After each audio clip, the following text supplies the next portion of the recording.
Welcome to the Friday edition of Anglican Unscripted, episode 680. I'm Kevin Kallsen. I'm George Conger. Today is Friday, August 13th, 2021.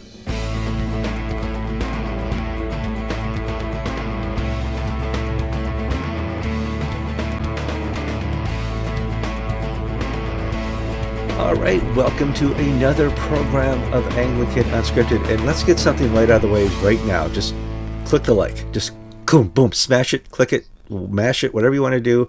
And you're done. That's it. You've clicked the like button. You made us famous in the eyes of YouTube and Facebook. They'll give us free advertising. We appreciate that very much. If you want to, you can share the program with your friends or enemies.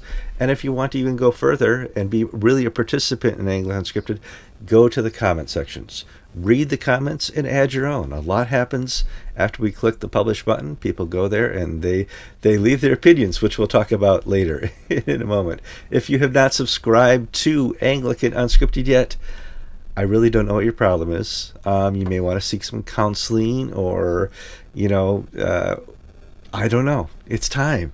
Please just click that red button. It'll turn to a bell. Click the bell and you'll get instant notifications when there is a new program. However, for those of you who do not want to watch us on screen, we have a podcast format, audio only. You just have to listen to these wonderful, vibrant, godly voices.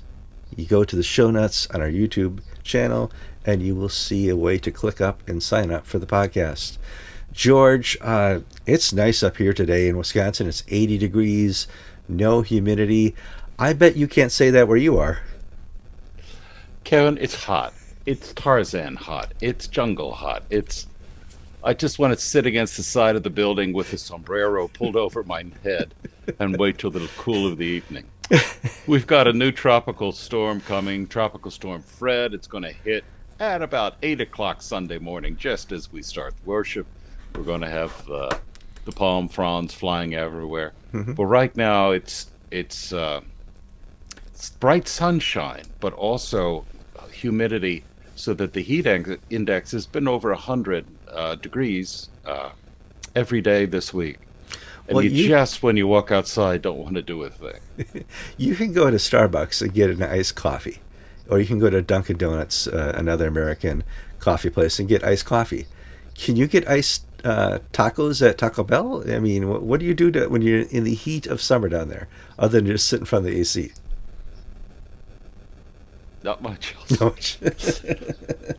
No, it is hot. Actually, many of my parishioners this time of year take sleep during the heat of the day. Mm. They sleep from about 1 o'clock to 3 o'clock, and they stay up past midnight, get up at 5 a.m. And so you'll see people outside doing their lawn at 6:30 in the morning because it's the only time when you really can be comfortable in working outdoors if you're older. Well, that's why I'm not in Florida this time of year, George. All right, let's move on to our good stories. We got 3 good stories we're going to run through for you because we really want to build up the good story portion of the program. It's not going to be half the show. No. Because it is hard to find good stories that are interesting to you as the viewer, but that are Anglican or Christian in perspective. The first one, George, comes from the Philippines. Yes, the Iglesia Filipina Independiente, IFI, which is a full communion partner of the Anglican Communion, and the Roman Catholic Church signed a mutual statement this past week. The IFI broke away from the Roman Catholic Church about 100 plus years ago over the issue of Spanish bishops. The Philippine priests wanted their own bishops who were Filipino, not Spanish, and the hierarchy was almost all Spanish. And it was a nationalist movement, and they broke away from the Catholic Church, and there were mutual denunciations and excommunications. And that is now being moved to the past, where they're recognizing each other's sacraments and orders, and it's just good to see the church coming together after 100 years of difficult relations. No, I mean, that is a really good news story, because oftentimes we just see people set in their ways forever and never make that step into reconciliation, somebody has to make the first step. And the first Hmm. step, I always say, is 90% of the journey. And here, somebody said it's time, and it was time, because everybody is willing to sit down, talk it out, and say, yes, your your ministry and your ministry is viable and needed. Good job, guys. We appreciate that. We also have a new bishop in Uganda. Yes, I think it's Charles Luum. I'm not certain of his first name. Mhm. Luom is his last name. He is Godfrey Luum. Excuse me. That's right. Godfrey Luum had been elected by the Ugandan House of Bishops to be Bishop of Northern Uganda, which is the name of a diocese. Now, Northern Uganda is a special place. It has been ravaged by the Lord's Resistance Army since the late 1980s, where whole regions have been depopulated, and the people moved into displaced person camps protected by the army to protect them from this guerrilla group that are frankly crazy. Um, one of these displaced persons was as a boy. He had to move out of his village. It was burned down, and he was a refugee. He managed to educate himself, had a religious conversion, went on to seminary, and now he's going to be Bishop of Northern Uganda. He's a local. He's somebody who has survived the traumas of near civil war, and it's wonderful to see God raising up people to do his work in these difficult places, especially somebody who has been there and done that and is one of them. Um, it, I don't have anything negative to say about missionary bishops from overseas. That's a wonderful gift from God. But there are times when a local people, uh, in this case, the Ocholi people, really benefit from having one of their own be their bishop and lead them forward. But I also think this is the goal of many missionaries is to spark up the locals and to have ministries for them as they go forth. It's another great testimony that we have here on Anglican Unscripted, but it's not the last one. Our next one is there is a new diocese in Ghana being proposed. Yes, the Synod of the Diocese of Accra, Accra is the capital of Ghana on the coast, voted, I think last Saturday, to spin off its Eastern Archdeaconry into the new Diocese of Tema. The Anglican Church has grown so rapidly in the greater Accra area that this may be the first of many divisions. The bishop just doesn't have time in his day and in the year to visit everybody because of the new church plants. Uh, the Diocese of Accra, starting with Justice Akrofi, who was Archbishop of West Africa and Bishop of Accra uh, a while back, one of the GAFCON founders, set out a deliberate plan to plant churches in the Tema area. And within 15 years, it's grown so rapidly that it can support and raise up its own bishop. And no foreign missionaries involved here. This is God doing great work amongst the people of Ghana. No, another beautiful story. We do like good news stories, and we're happy to find them and provide them for you. The next story, of course, we're going back to the Church of England, and we're going to talk about the Church Society. 2 weeks ago, they put out a report of an investigation they did on themselves, and lo and behold, they came out squeaky clean. They passed their independent study of themselves, and nothing wrong here. There have been some complaints about that. Why do we believe you? And I thought we'd talk about that because it has come to the pages of the Anglican.Inc. comment section. And I think it's a good point here that you guys know that Anglican.Inc. is a sister site of Anglican Unscripted. We often talk about stories that are on our pages, and we talk about comments once in a while. I need to talk about the comment policy because some of you have been violating it. The comment policy is real simple, and I have one dedicated person. His only job, other than being a priest, is to monitor what goes on in the comments. And sometimes he says, Kevin, you would not believe. No, I would believe. I Anglican Ink is old enough. I've seen the worst. We don't allow name calling, hostility, going off the topic. We don't allow trolling in the comment section. We don't even allow URLs unless they link to a Bible, or they're extremely relevant. You can't just go and answer comments with URLs. They automatically go to spam, and my comment moderator would have to unspam that. Commenters are allowed to be, and this is very important, you're allowed to be wrong. Otherwise, what's the point? You are allowed to go on there and make your opinion, and you're allowed to be wrong. You're allowed to be heretical. Can't even say it's Friday. Heretical. There we go. Jeez, Kevin, you should know that word. Your whole ministry is based trying to get rid of it. You're allowed to be angry. You're allowed to be happy. You're allowed to be on topic. But most of all, you're allowed to be godly. You're allowed to avoid making comments if you don't want to make a comment where you think you're going to say something stupid and be offensive and cause a bigger problem. I finally learned to do that on Facebook recently. So these are our suggestions for when you want to comment on Anglican.Inc. Don't do the name calling. Don't do the hostility. Don't go off topic. Don't troll. I have a link at the very top of the website that says comment policy. I do recommend you familiarize yourself with that, and you and I will get along just fine. George and you will get along just fine. My very active moderator, poor guy, will get along just fine. I say that because there was a blow up this week on Church Society News, George. What is going on?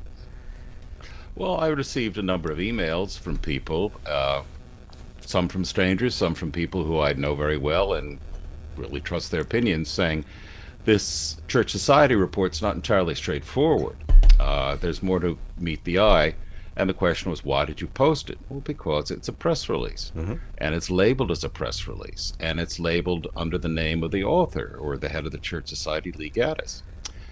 It is not a news story where I seek to balance and present both sides. It is a press statement from one side. And the person about whom the report was written said, why did you do this? And I said, well, I welcome you. I ask you, if you have a response to make it, and I'll print it as well. Mm-hmm. Well, the first thing they did was let's back up. Which for the entirety of Anglican.Inc's 10 or 15 years, we've done that. We've always tried to present both sides of the story. And press release after opposing press release after opposing press release. We do that. We want you, the reader, to be able to decide for yourself what the truth is or what the real facts are in this. And we present both sides because we know you are an educated, godly audience. And if you have any questions, you can put them in the comments. Okay, George, continue on. Yeah, like when we did the South Carolina lawsuits, we'd put up something from Bishop Lawrence's diocese and something from the Episcopal Link diocese on the same issue. And you could read them for yourselves and see where the truth lay.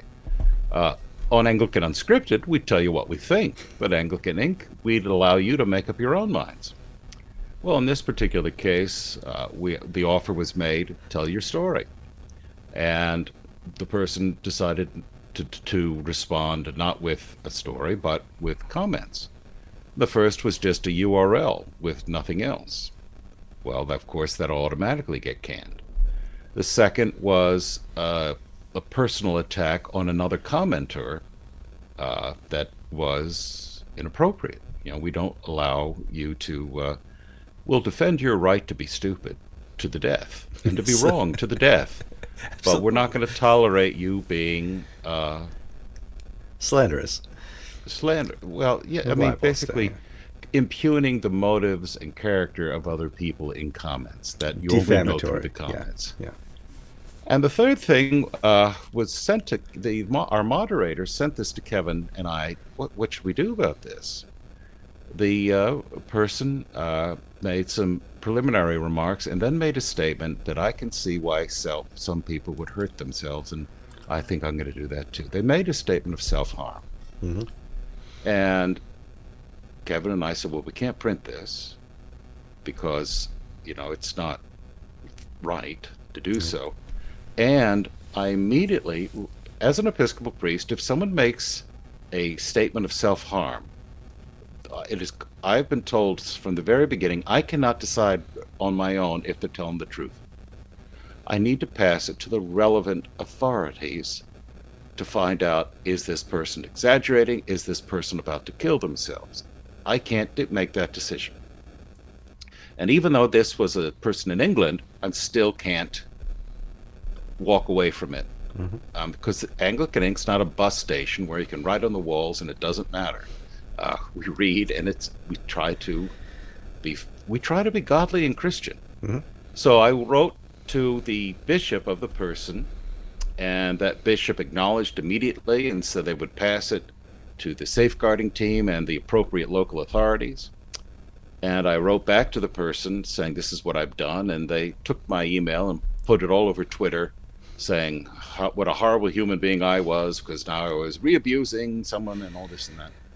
Well, this is what I'm going to do. If you were going to use Anglican Ink as a suicide note, I'm going to pass it to the appropriate people, and not because it can't.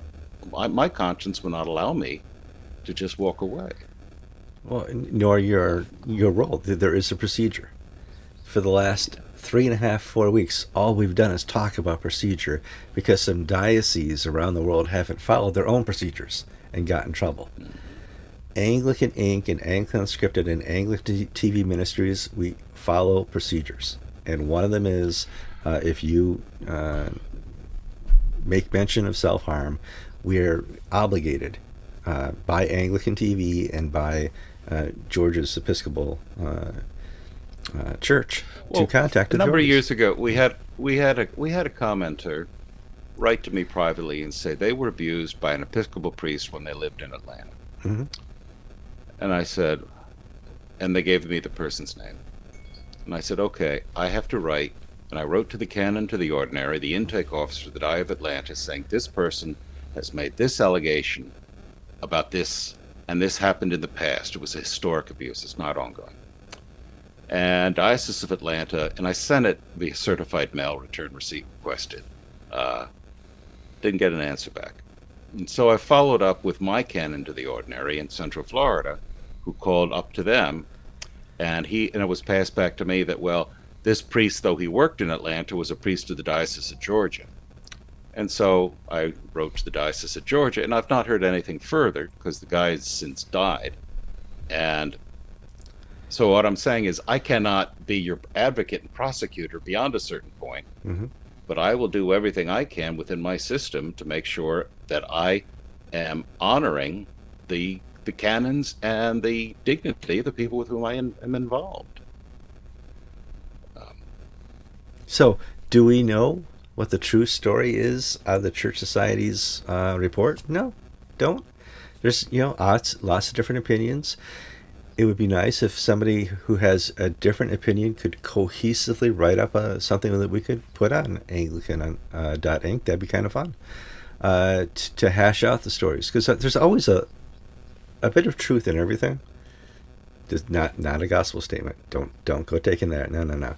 In reports like this, so it'd be interesting to see this further discussed on Anglican.Inc. If you want to see all the comments, they're there. Go to Anglican.Inc. Look for the story you want to click on, and you can add your own comments as well. We encourage that. Just so that you all know, the reason why I even mentioned the suicide threat is because this person put it out on Twitter with my response. Yeah. So it's not like when they do that, they're ending the pastoral relationship of confidentiality. Crazy times. But I don't think that's the most craziest story this week, George. Presiding Bishop Michael Curry has entered the COVID fray. In fact, he found in Scripture where Jesus would inoculate to save the children. I'm like, that's cool. And it got picked up by USA Today. They probably paid him for it. Who knows?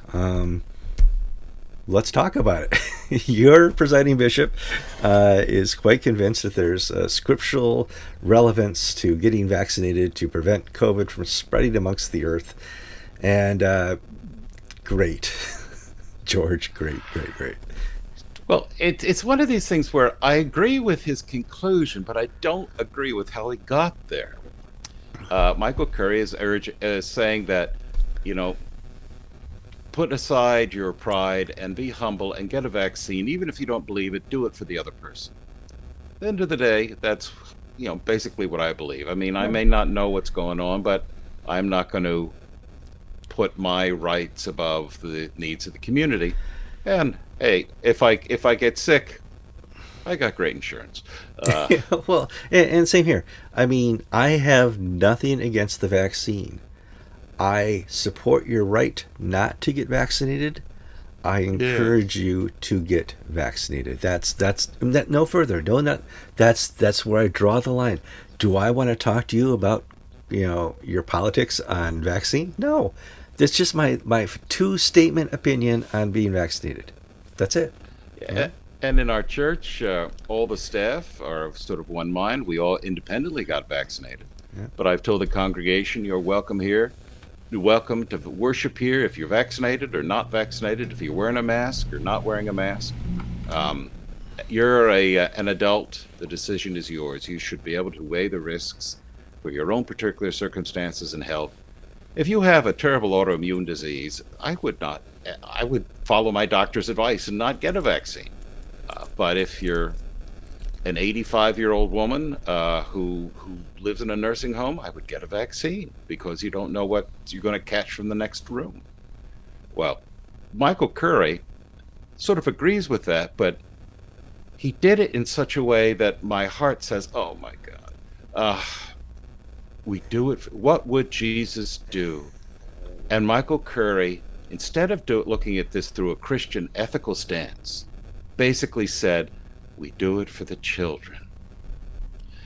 And see, Michael Curry's not like Catherine Jefferts Schori. When Catherine Jefferts Schori would look at the Bible, she would in some respects, Catherine Jefferts Schori is a cleaner, neater person, and that she says, no, this is crap. Paul's wrong. One of the most commented on story we ever had after the Archbishop Vigano letter, about a year or two ago. Second comes Catherine Jefferts Schori condemning Paul for casting out the demon of the slave girl, I think it was in Ephesus, that All right. he was depriving her of her free choice to be demon possessed. If I were to tell you that Catherine Jefferts Schori was a capitalist, you would be surprised, but she really was. She supports raising money through a demon. That's fine. Come on. And she's an anti-vaxxer because she's saying, my body, my choice. My soul, if I want to be possessed by a devil, that is my choice. You just can't do this, Paul. Well, Michael Curry doesn't do that to the Bible. Instead, he plays free association and sort of goes off on these airy-fairy tangents where he's talking about, suffer the little children, don't harm them. And then Jesus would want us to be vaccinated so that we don't harm little children. And man, I just can't follow his logic if there is any in there. All right, go to the comments section here on YouTube. I'm going to read you the paragraph. Jesus was furious when he saw the needs of the children being pushed aside and ignored. For him, the way of unselfish, sacrificial love that seeks the good and well-being of others is at the heart of God's law for human life and society. That way of love demanded attention to the most vulnerable and helpless, in this case, children. Jesus then commanded his followers to let the children come to him. The old King James Version says, "Suffer the little children to come unto me, and forbid them not. For of such is the kingdom of God." And this is justification for the vaccines. See, this is what he does. In other words, you can't argue with him quoting the biblical passages and stating some truths.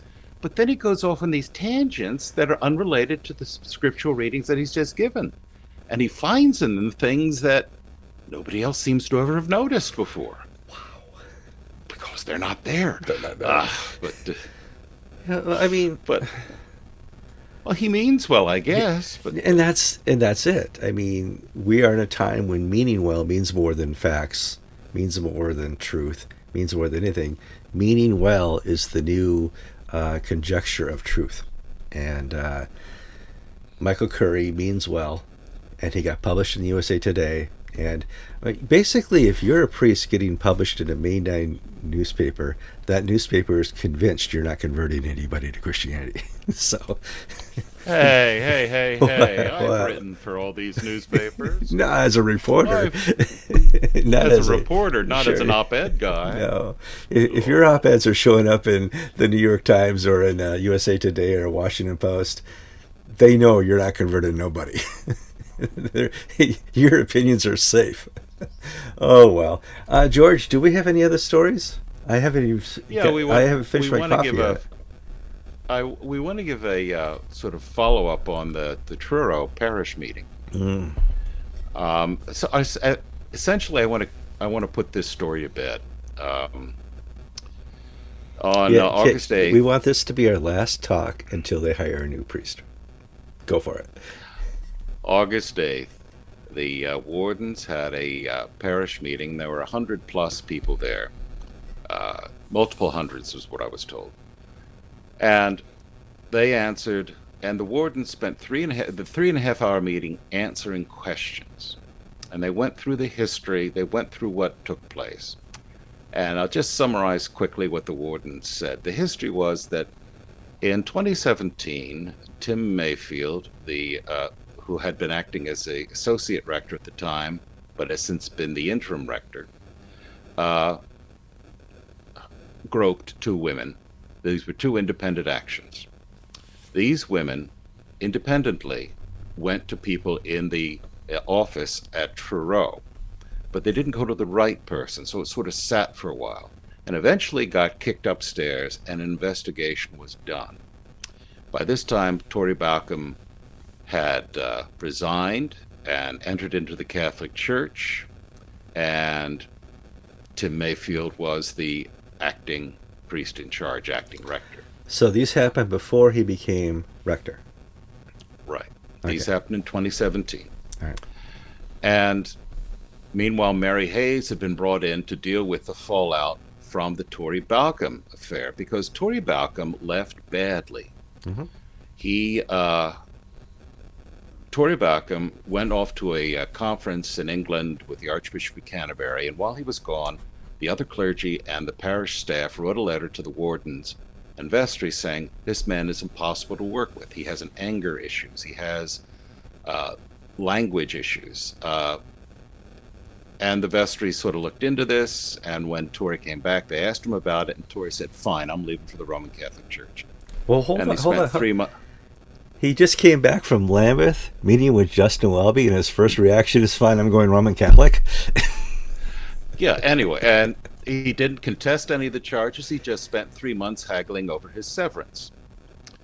And it was never contested that all this. And part of what he had been doing, and the people were people were saying in his speech, sermons, and classes before this, he was saying, that sounds awfully Catholic, Tory. Oh, well, no, no, no, no, no. And no, I have no intention of becoming a Catholic. And no, we're not heading towards the Catholic Church. And then, boom, he wants everybody to become Catholic with him. Well, Mayfield is kicked upstairs, interim rector. Mary Hayes is sent over to hold people's hands as a nurse for the Tory Balcom affair. Mm-hmm. And meanwhile, the allegations of abuse, of groping that had occurred 2 years earlier, almost 3 years earlier, Yeah. make their way up and are finally examined by the bishop and the wardens. And the victims, the accusers are interviewed, and Tim Mayfield is interviewed. Tim Mayfield gives a categorical denial. And they can't, it's he said, she said, so they hired a law firm who specializes in defending clients from sexual harassment lawsuits. So they know this stuff cold. And they did an investigation and talked to everybody who had credible, first-hand knowledge. Now, for a lot of people who loved Tim Mayfield, they were never talked to. And they were never given the opportunity to give character references. Well, that wasn't the investigation. The investigation was to talk to the people who actually knew something. And the results were presented first to John Guernsey and then to the wardens.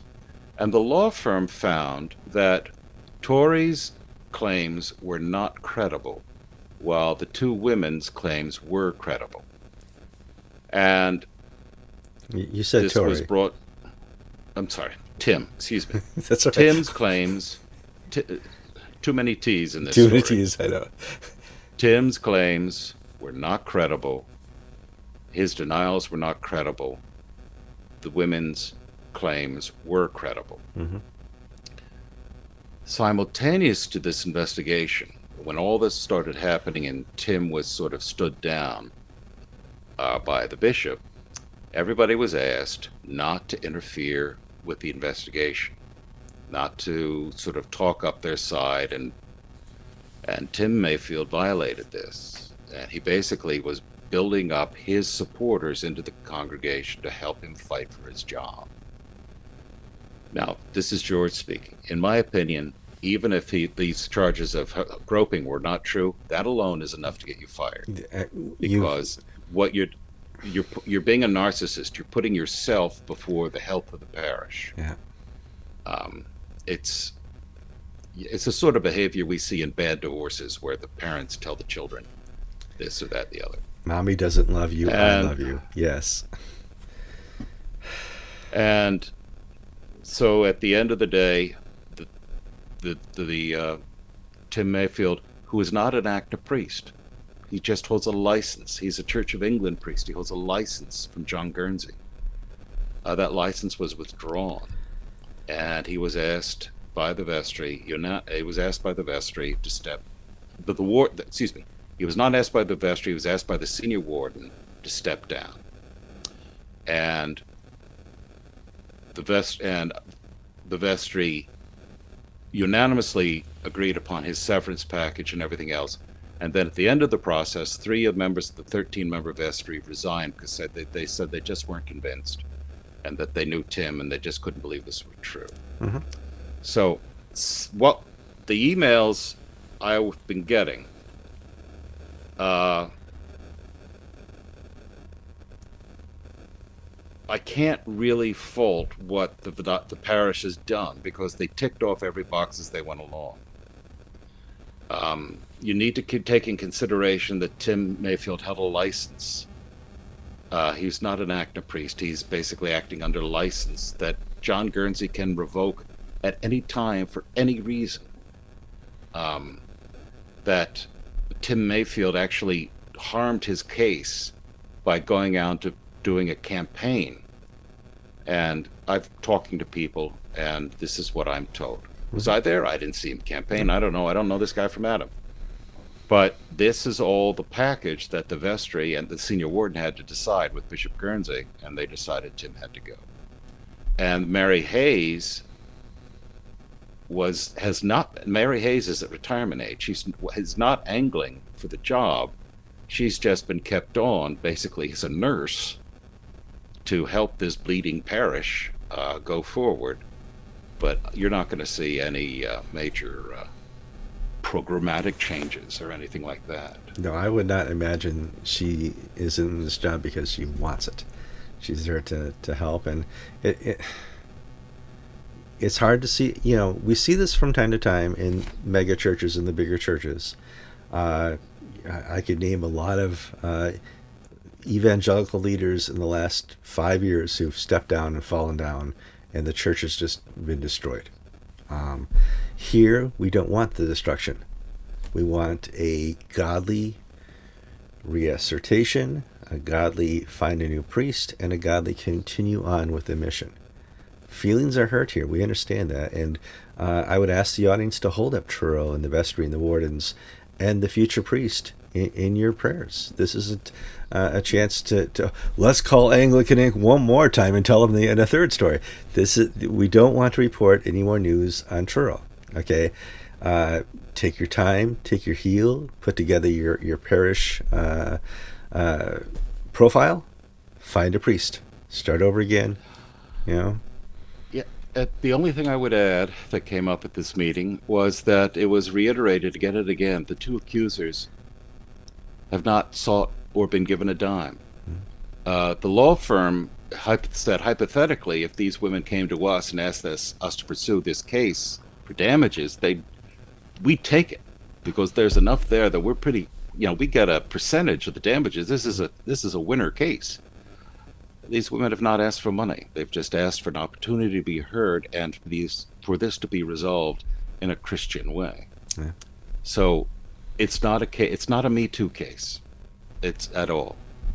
Because Me Tooism is almost the opposite of Christianity in many ways. But, Yeah, as we're finding out real quick here in the ECNA. Oh, well, okay, so that's George. This is 35. We're a little short today. It's Friday. We're giving you the extra. Yeah? we have George Carey, Hero of the Hour. You want? Okay, we got time for that. And that'll take us up to 42 minutes. George Carey has put out his opinion on Justin Welby. And how much backstory do we give? Because the backstory is basically the entire administration of Justin Welby as Archbishop of Canterbury. Archbishop Justin Welby took office, and he started doing things that were just kind of weird. And we got contacted by some people with George Carey, family or friends, said, "You're not going to believe this, but they took away George Carey's PTO, his license to preach." What? What? Who did? Justin Welby. And so we're just like, oh, wait a minute here. Well, clearly they have him on videotape doing something. And years later, there was nothing, George. No, it was all, but it was malicious. Starting with the, well. Well, we will in the future just there's use so much BS. backstory we can give you now. We could make a whole episode of the backstory here.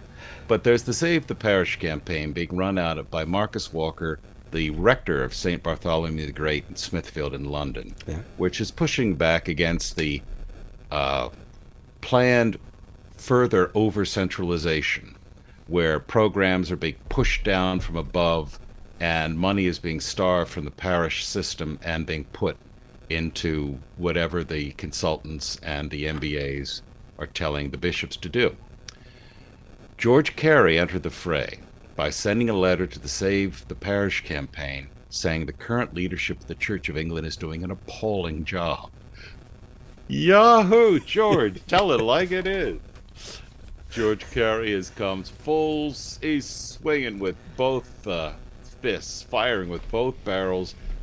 He doesn't name Justin Welby, but it's perfectly obvious who the current leadership of the Church of England is. Where, Carey is saying that this over-centralization and top-down management and top-down everything is just destroying the church. Giles Fraser, who's we've been acquainted for 20 plus years. Mm-hmm. He's a very liberal Church of England priest. He's a prolific commentator and writer. You'll see him on the BBC maybe once a week. He's in the Save the Parish thing, and he made a comment the other day that you used to open the Church Times and look at the job section, and 99% of the jobs were vicar, rector, curate, parish jobs. You open the pages today, and they're these unrecognizable corporate jobs for the church. Area advisor on diversity or women's advisor. In other words, the money is not being spent at the parish. It's being spent on more bureaucrats and drones to keep the top-heavy Church of England management up and running. We had a funny little comment on our Truro story on Anglican Unscripted, saying, "Oh, Truro it was from an Englishman who was being facetious. Truro, that's a diocese in Cornwall, where the cathedral is." That's right. The joke of it is, I think there are going to be more people in church at Truro this Sunday than all the diocese of Truro. That may not be true, but it'd be close enough to be close enough. Yeah. Why do you need a bishop for apart from historic geographic reasons, there are too many bishops in the Church of England for the actual number of people in the churches. Yeah. Giles Fraser is making sense. There must be something wrong with me because I'm starting to agree with everything Giles Fraser I said. like Giles. He's a good read. Fun guy. All right, that covers the Friday the 13th. But you have more hair. You have more the hair than he does, so that's why you like it. I do. Well, I glued more on. We'll see if it works. But yep, this is the Friday the 13th episode. We made it all the way through. We wish everybody here a good weekend. Show up on church on Sunday if the local laws allow it. Not for our Australian friends, but you know, times are changing. I'm Kevin Kallsen. And I'm George Conger, and you've been watching episode 680 of Anglican Unscripted.